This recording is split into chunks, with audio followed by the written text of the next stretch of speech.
fair warning.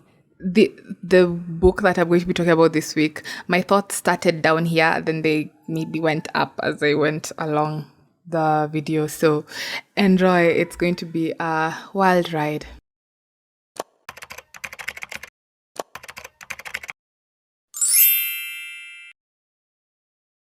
Hi, and welcome back to my channel. It's the month of love, and the Valentine's was a couple of days ago, depending on how fast I edit this video.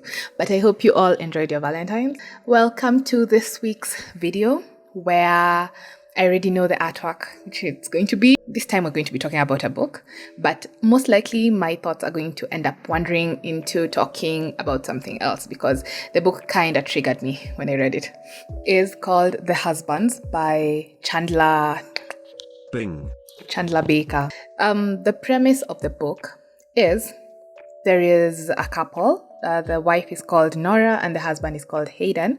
They decided to go house hunting in one of the rich areas of the country. So if you're in Kenya, like the rich areas, think of Karen, Gigiri, all those kinds of areas. So when they went there, they found this gated community where the houses are pretty good.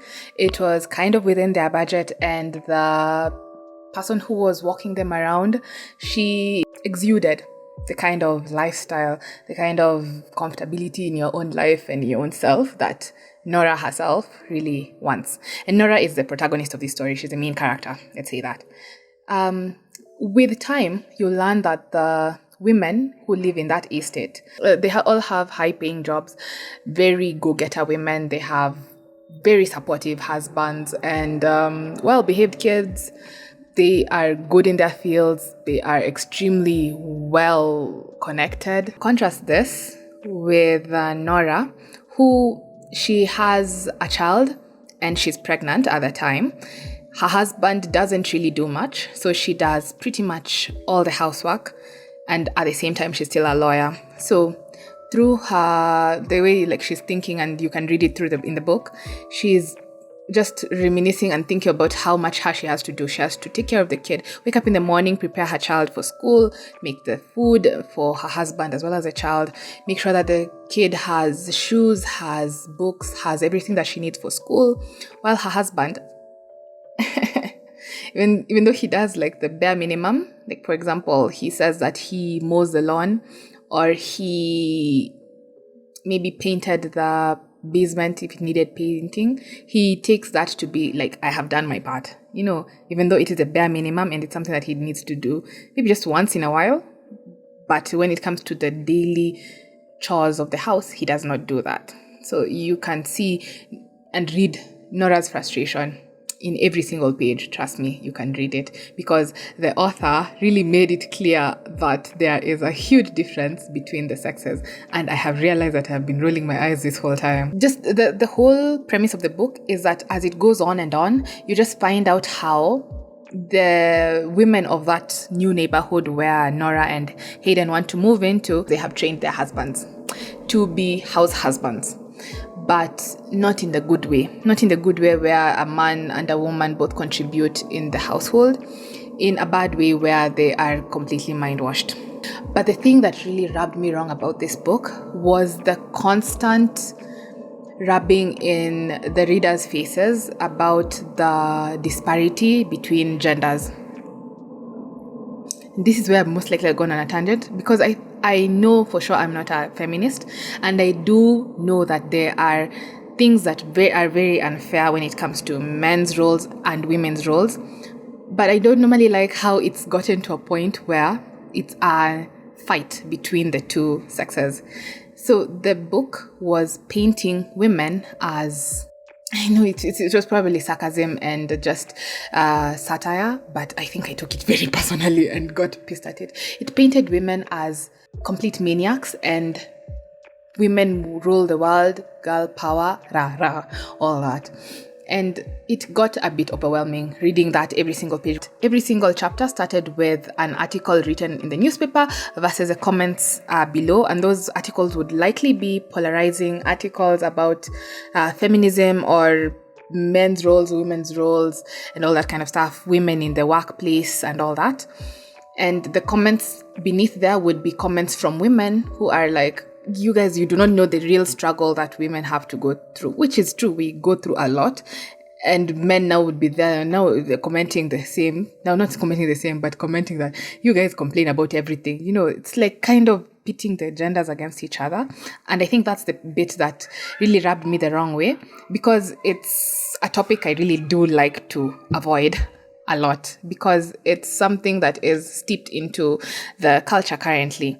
And I say that because maybe I watch a lot of men's, what do you call it? Men empowerment YouTube videos. There's a time that I'd gone down that rabbit hole by mistake with the alpha male TikToks and alpha male YouTubes and rational male kind of books and all that. So I just got extremely tired of being put in that kind of an environment of men feeling like their roles and their power in society has been taken away. And women on the other side, we're also fighting that our power has been taken away. So much fighting. That is the thing that just really got me tired. And that's how I went off on a tangent. The book is a good one. Like, the message behind it, it rings true. Women, we do a lot. We really do a lot. Like, we have to take care of the kids. You have to think about your kids if you have children, of which kudos to all of you guys who have kids, because it's a lot of work from what I see. You have to take care of the kids, take care of your husband, who is like another child sometimes. Take care of your own career and make sure that you don't stay behind, because you know that once you give birth, you're probably going to have to take a couple of years off, which is going to put you behind in your career path. Your body, and you're being judged by your appearances, and you know that time will take a toll on your body, and your biological clock is ticking, and so much going on. It is against us as women. But at the same time, it's not like the other gender has it as easy as it may be. Yes, they have so many advantages in life, but there is a lot going wrong with them as well. And I'm speaking now from the other side, like the depression cases and the kind of burden also that men have, which sometimes anyway, I do not want to go on a tangent like this. I was editing and I realized it's not fair. I mentioned most of the things that came to mind about women's issues that women face, and didn't mention maybe any about the men, because the ones which I can think of right now are the pressures that men have that are portrayed maybe by society.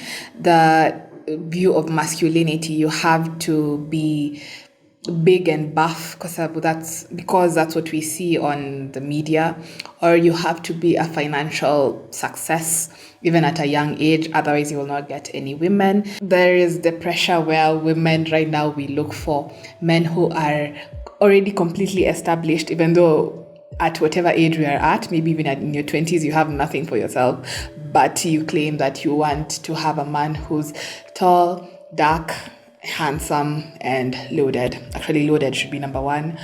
Then there are the issues for men, how when it comes to love and relationships and the inability to show affection. And when you do show affection, you are seen as a weak man.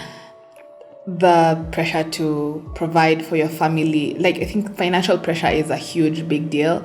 The kind of way they're treated by cops and like the violence against men, because it's a lot. They're the ones who are killed more in terms of robberies, gang violence, all that. What else? Like, there are a lot of issues. So I think it's right to acknowledge that issues exist on both sides. Like, how I see it in my mind is that I wish there was more compassion from both genders, if at all it is being made into a gender war. Compassion from the men to see that a woman does have a lot that she needs to do, and still to try and support their woman, especially if you choose to marry this woman, choose to support her as well, because she has a brain, of course. So if she chooses to work, support her when it comes to working, even if it means that you get a house help to help with the house chores, or that you yourself, even as your man with your masculinity and everything, you also take upon yourself some chores that you can do to help out, because the child is not just the woman's responsibility alone, it's both. And also on the woman's side, to understand that a man, now I know I'm not a man, so I can't really understand it completely, but that a man also feels this kind of responsibility in himself to provide.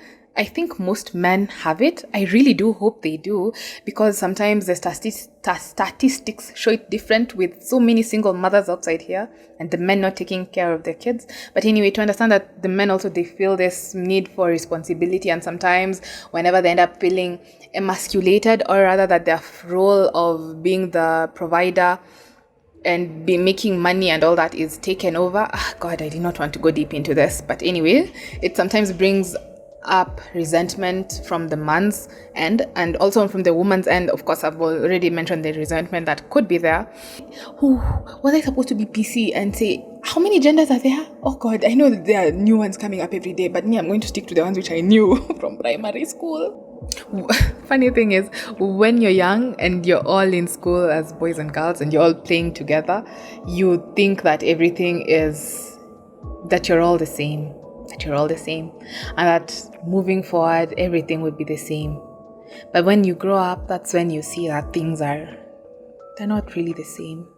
It just gets frustrating to sometimes read about all those things written down, because it also ends up hitting home that just because of the kind of person you are born, there are some disadvantages that you might have in life, and there are some things you might not end up achieving. But also at the same time, it kind of also looked down on the role of motherhood, or that maybe somebody, you don't get enough fulfillment in life as a woman if you don't go the career path, if you decide to become a housewife or just to take care of your kids. And it also just called to the question of, can a woman have it all? So I don't know whether a woman can have it all. That is not a question I want to answer today. But it was a thought-provoking book, anger-provoking as well. And there were a lot of twists in the end when you find out the secrets behind the neighborhood in which they wanted to move into. So I would recommend the book. Yes, I would. As much as it made me extremely angry, it's still a book that, if you can get past the things that irritated me, is something that you'd really enjoy. And I actually wouldn't mind. I would recommend it more to men, to be honest, so that they could also maybe understand that when it comes to a household, it's a partnership. It should be more of a partnership, not more of a, I cannot do your job and you cannot do my job, because it's not always as black and white as maybe we would like it to be. So yes, I do not know what my verdict is. Maybe I did like the book, because clearly I'm very passionate about it. If you'd like to read it, as usual, the links are in the description. And I hope you also enjoyed the painting that I've drawn this time. I chose this one because of how heavy I felt after reading that book, and even while reading it, just painting something light and flowery, and my microphone was so far away, lifted up a lot of heaviness from my heart.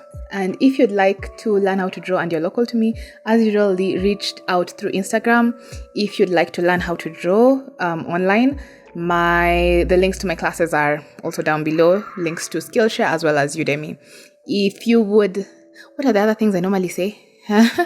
You'd like to get a commission, please feel free to reach out via Instagram.